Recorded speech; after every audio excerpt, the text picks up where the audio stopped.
Hello and welcome. Right, we're starting today on what is supposedly a magic hill. A magic hill. It's called the Electric Brae. Here you can read about it if you're interested. I'm not going to go into too much detail, but it's basically a magic hill. Now the hill looks as if it's going uphill, yeah? It is a hill.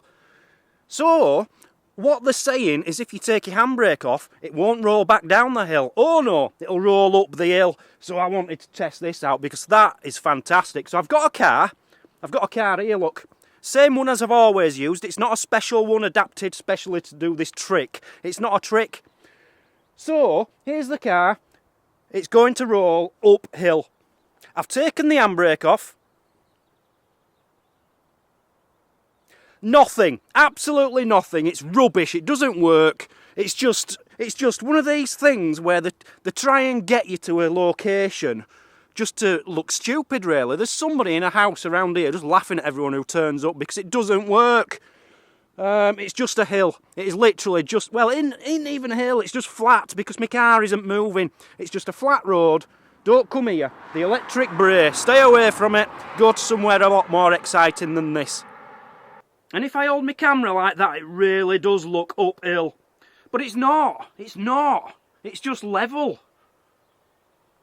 So now I'm on Greenin Castle. I'm in Greenin Castle, at the top of Greenin Castle. It's a castle ruined from the before the 13th century, that's all I know. But what you see here was built around the 16th century, 17th century. But they reckon it could have been built by the Vikings. By the Danish, it said, but they're not sure when it was originally here. But what amazing views around here. Now, one of you guys can help me out here because there's castles dotted all the way up this coast, dozens of them. You've got a bit of a beach down there. Now, the tide's in at the moment, but can somebody please try and find out for me? Obviously, you're not allowed to metal detect on historical sites such as this, and there's up to a £10,000 fine, so it's not something you're going to risk, especially me with my high profile on the internet. I'm not going to risk anything like that. But you can't do the ancient monument, but how far away from it do you have to be? Is that beach classed as part of the ancient monument? Because it's literally just over the edge of it. I need to know. I need to know what the law is, so if anyone knows or could find out for me, please do let me know. Greenin Castle. Spectacular. So there's the castle, and just next to it you've got a dovecote. This is built in about the 16th century, and it used to house, I think they said 300 nests of birds, and it was food basically for the people in the castle. They'd eat the birds which were nesting in there. Good source of food, really. Oh, it's getting windy up here. We've got an Arctic thing coming over, and it is pretty bitterly cold at the moment. Throughout the whole of Britain, not just here. So I told you yesterday about my dream about the fork. Can you remember?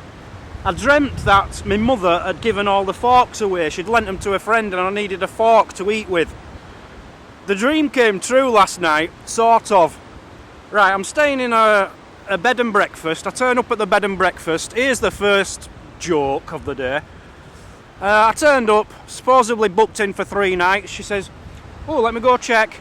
She came back, she says, yeah, we've only got a room for tonight. We haven't got it for 3 nights. I says, well, I've booked it. I've had confirmation. She says, oh, we haven't checked his computer. Sorry. I says, well, that doesn't help me, does it? So I've had to find somewhere else which is more expensive across the road. So I wasn't happy about that. Anyway, I got a Chinese takeaway last night, and I said to him, can I have a plastic fork to eat it with because I've no cutlery in my room? He says, yeah, no problem. So they made it. It took them about 70 seconds to make, which is always a bad sign, isn't it? You presume it's going to be rubbish. It actually tasted quite nice. But as he gave me it, he said, there's a plastic fork inside the bag. Thank you very much, bye-bye. Went into my hotel room, No plastic fork, man. There were no fork in it. So that's the dream come true. I didn't have a fork, and I ended up eating my Chinese last night with a teaspoon from my room. Have you ever tried eating a Chinese with a teaspoon? What a joke. So my dream came true. And there's been something else really weird happened. Really weird. Right, they put me in room 9 last night, okay? Number 9 is my lucky number. When I set off this morning, I was stuck behind a bus, number 9. I checked my pocket, I had £9 coins in my pocket, and I got some paracetamol and some ibuprofen because I've got an abscess again. Went up to the counter, guess how much it cost? 99 pence. Everything's to do with 9, it's another sign, it's like my dream. So, I can guarantee in the next lottery, number 9 is going to be in it. I'm telling you. Everyone gets number 9 in the next lottery. Honestly, I'm a skeptic. I must be a skeptic. A psychic. I'm a psychic. Not a sidekick, a psychic. I must be psychic. Honestly, you're going to have to stop calling me Deep Digger Dan and start calling me NostraDANus. So people who have donated since the last video: Torb Jean again, £4.50. Aussie Steve, £20. Anonymous, Mark Bullseye Archery, £10. Benita, $20. Artie, £10. Andy something, £10. Jeff Collins, £10. Anthony Bussey, £10. Steve, $50. Mark, £10. And the Legend of Pasquatch, $20. Well done, guys. That's not a bad little do. I worked it out this morning. I think it's £98 a day for the rest of this trip that we have to raise to hit us total. We're now up to £38,469. Thank you so much, guys. Please keep the donations coming in. All the links in the description. Go to diggingthecourse.com and click donate. Love you all. Thank you so much. It's all for rays of sunshine. Let's make some more dreams come true for some poorly children. There's actually a maze down there next to the castle as well, but I couldn't be bothered showing you it. It's too cold. Sorry. So the last place we're going today is called Greenin Castle. Another castle right on the end of a cliff. This actually looks even more on the end of the cliff. I can't see this standing up there more than another 30-40 years. It looks like it's about to fall down. So this is what I was talking about earlier about metal detecting. There's the castle right next to the edge of the cliff. Can you legally metal detect here?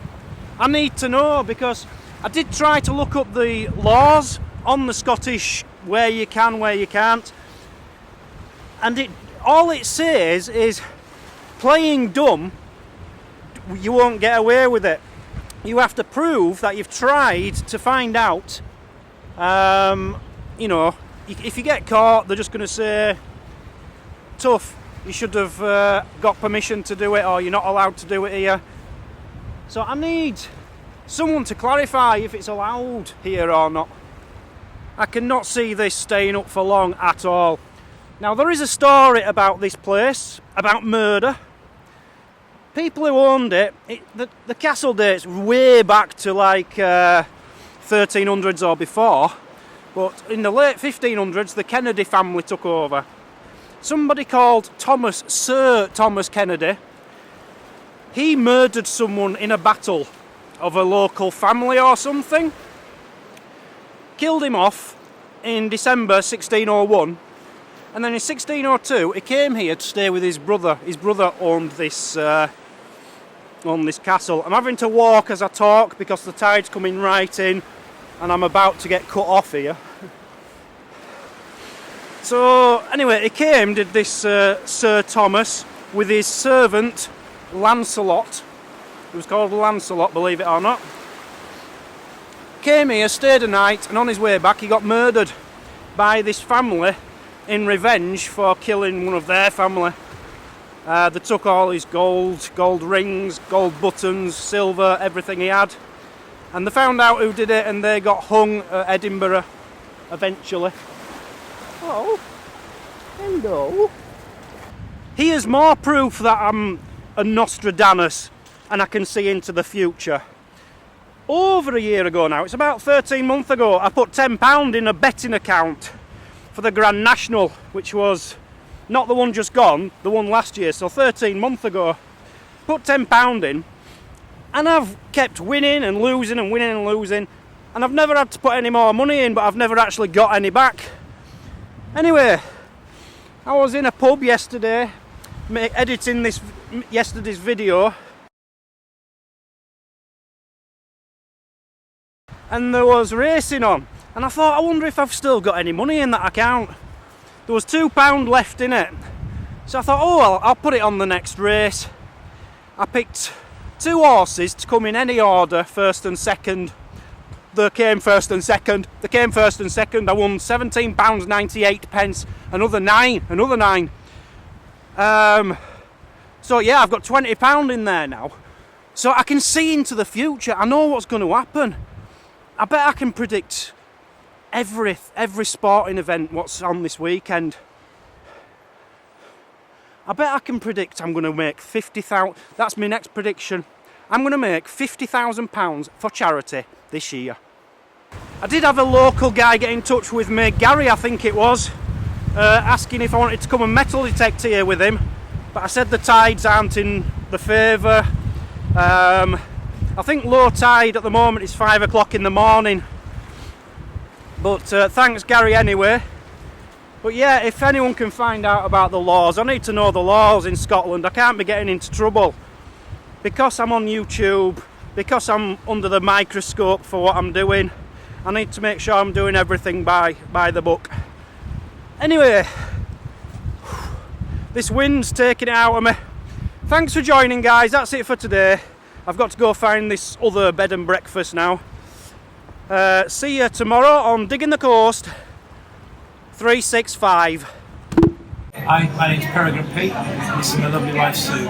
Please donate to Raise the Sunshine in order to help terminally ill or seriously ill children to make a dream come true. You can do it by donating. Just click on the link, Digging the Coast 365. Come on, let's help Dad.